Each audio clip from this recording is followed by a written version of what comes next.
গতকালকে আমি একটা কমিউনিকেটর নিছি Finally, it's time for the communicator.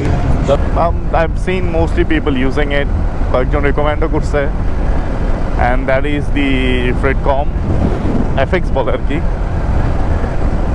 So far so good, ভালোই লাগছে আমার এখনো, মিউজিক অ্যান্ড কমিউনিকেশনও ভালোই। একটা জিনিস মাত্র তো নিছি, সো প্রপার একটা ফিডব্যাক দিতে পারবো কয়েকদিন ইউজ করার পর। গতকালকে আমরা 3-4 জন কমিউনিকেশনে ছিলাম, সো ইট লুক গুড।